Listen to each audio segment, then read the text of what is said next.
Kebenaran yang terungkap, Lensa Express tak pernah lelah. Lensa Express.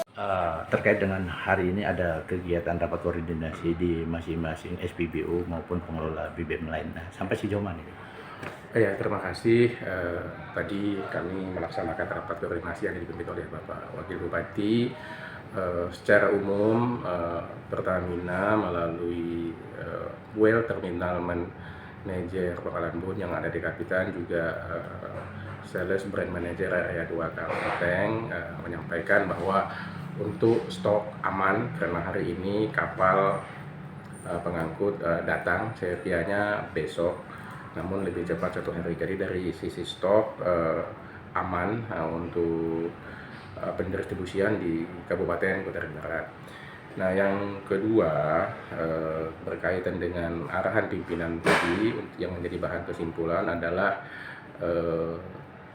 kami dengan bekerjasama dengan pihak Pertamina nanti akan melakukan penguatan informasi ke publik tentang data stok ini melalui aset-aset pemerintah daerah, dalam hal ini Videotron agar tersampaikan kepada publik. Nanti data stok yang nanti akan kami susun secara bahasa publik itu supaya mudah dipahami dan tidak terpelintir. Jadi data stok, terutama keamanan stok, keandalan stok itu juga perlu kita siapkan, namun dengan bahasa komunikasi publik yang harus kita susun agar tidak menjadi multitafsir dan berdampak pada malah efek domino terkait pembelian di SPBU. Kemudian dari sisi regulasi kebijakan kita akan memperbaharui SK tim Satgas BBM dan LPG, walaupun SBM untuk BBM dan LPG ini sekarang sudah terpisah, tapi nanti untuk Satgasnya akan kita perbaharui dan nanti akan memuat aturan-aturan ketentuan-ketentuan dalam penyaluran pendistribusian BBM.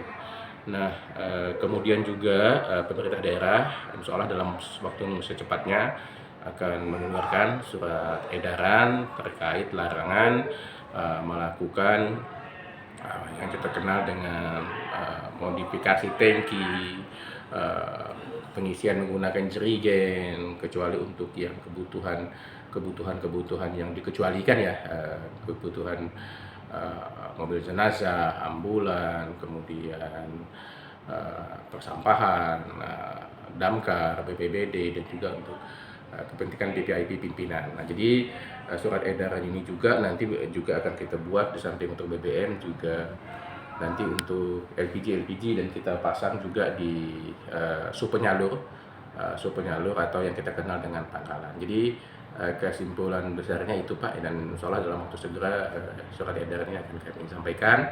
Namun kita juga meminta kepada aparat penegak hukum yang memang dalam pengawasan BBM ini ada 3 pihak, yaitu BPH Migas selaku badan pengatur, kemudian Pertamina selaku regulator, dan Polri selaku sisi pengawasan terkait melakukan pemantauan dan upaya-upaya sosialisasi, edukasi, bahkan yang terakhir adalah penegakan hukum. Tentunya penegakan hukum ini kan kalau bahasa hukumnya kan optimum remedium ya, pakai usaha terakhir yang kita lakukan penegakan itu. Tapi kita meminta juga kerjasama dari SPBU jika ada yang ditengarai melakukan pengisian berulang menggunakan sesuatu yang tidak sesuai dengan ketentuan agar dilaporkan secara tertulis kepada pihak Polres Kabupaten Kutai Barat. Mungkin itu Pak Taufik. Kalau kita bicara stok aman, BBM bersubsidi atau non subsidi atau bagaimana Pak? Untuk lebih jelas nanti Pak Taufik nanti bisa baik ke SBM maupun ke Well Terminal. Intinya tadi yang disampaikan untuk semua, baik yang itu PSO maupun non PSO. Jadi yang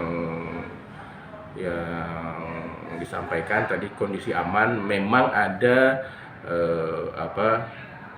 daily coverage, artinya cadangan hariannya ada. Tapi kan BBM ini kan kalau kita katakan ketersediaannya 2 hari kan tidak seperti itu 2 hari seperti toren air. Toren air itu kan nggak mungkin nunggu habis kita isi kan Pak Taufik. Artinya Pertamina akan lakukan supply dengan shipping kapal-kapalnya, dan jika ada kendala Pertamina akan lakukan alih supply sesuai ketentuan, mengambil dari bisa dari integrated terminal Sampit maupun dari daerah-daerah lain. Mungkin itu Pak. Nah, kalau kita di berapa SPBU Bang yang mencakup wilayah Kobar di Di Kobar sendiri kalau SPBU reguler itu ada 12, kemudian yang SPBU non reguler, SPBUN, SPBN itu ada 6. Apa bedanya non reguler dengan reguler? Kalau yang non reguler itu yang SPBU nelayan saya katakan tadi, yang untuk melayani kebutuhan nelayan, dan dia kapasitasnya lebih kecil dari SPBU reguler. Kalau yang bersubsidi dengan non subsidi apa? Ya ada SPBU yang memang dia khusus menjual non subsidi, ada. Itu dia artinya tidak mau menjual yang bersubsidi. Artinya kan JBKP, Pertalite maupun JBT Solar itu kan subsidi Pak. Artinya tidak semua SPBU itu menjual subsidi dan non subsidi. Seperti yang di kilometer 6 Ayani itu khusus menjual non PSO. Semuanya non subsidi yang dijual di situ. Kalau yang subsidi? Subsidi ada beberapa SPBU yang menjual baik Pertalite maupun biosolar. Dari data Pemda sendiri berapa SPBU Bang? Dari data Pemda sendiri yang subsidi, yang dijual subsidi? SPBU-nya. SPBU yang menjual subsidi ada di Firdaus Kumai, kemudian di Aprian di Ponegoro, kemudian di Bakti Takunegara, kemudian di SPBU Simon Damai Jaya Abadi Jalan Pengelambun Kota Lama dekat Bundaran Tutung Saji, kemudian juga di Antang kilometer 9, kemudian di SP2 Sungai Rangit, Simon Damai Jaya Abadi juga yang di Sungai Rangit, dan yang terakhir di Pangkalan Banteng, Tiara. Kumai itu 2 SPBU itu atau satunya Koko itu usaha milik Pertamina itu. Nah, itu non subsidi, dia hanya menjual non subsidi. Oh, yang koperasi punya itu. Itu Pertamina itu, anak usaha Pertamina. Anak usaha Pertamina.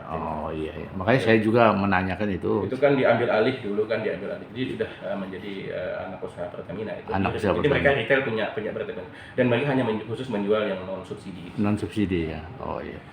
Nah, sementara untuk stok itu Bang, kalau biasa SPB itu ada database per barelnya atau per tangkinya setiap hari itu Bang. Rata-rata itu ada di ranah Pertamina. Kami tidak sampai saja. Artinya semuanya kan harus berkoordinasi dengan Komrel, GM Communication dan Relation Balikpapan. Oh gitu ya. Pemda sendiri untuk mengakses database itu ada enggak Bang? Karena ini kan di lingkungan. Tadi disampaikan Pemda harus bersurat ke Balikpapan. Oh, harus bersurat juga ya. Karena kan situasi kita ini kan dengan sekali lagi Pak Taufik, BBM ini kan bukan kewenangan daerah, kewenangan pusat Pak Taufik. Jadi daerah ini hanya dapat membantu dalam pengawasan penyaluran. Tapi kan kewajiban juga di daerah karena wilayah teritorialnya. Tadi saya katakan dapat melaksanakan pengawasan, dan kami sudah melakukan pengawasan, sudah kami lakukan. Sekarang ketua tim yang sudah terpadu siapa Bang? Ini kan sudah menjadi evaluasi ya, tim terdahulu. Ini ada enggak yang baru ini? Sementara DPRT kalau kan? ketua tim kan, kalau sekretaris daerah ya, Sekda ya, pengarahkan Ibu Bupati, Wakil Bupati dengan semua unsur Forkompinda, dan ketua tim Pak Sekretaris Daerah. Dan ada anggota-anggota dari lintas sektor, baik dari dari kepolisian, kejaksaan, kemudian Kodim, kemudian juga dinas-dinas teknis, juga instansi-instansi vertikal lain. Okay. Nah, terakhir Bang, untuk harga solar subsidi itu berapa Bang? Kan supaya tidak simpang siur. Ini kan solar ini, wah naik membludak katanya. Wah ini ada yang ini. Nah, isu-isu yang beredar ini kan. Saya hanya bicara di SPBU Pak. Di SPBU kan kita bisa lihat tertulis di situ jelas. Saya tidak perlu menjawab itu di SPBU berapa tertulis. Oke, siap Bang. Makasih Bang. Yeah.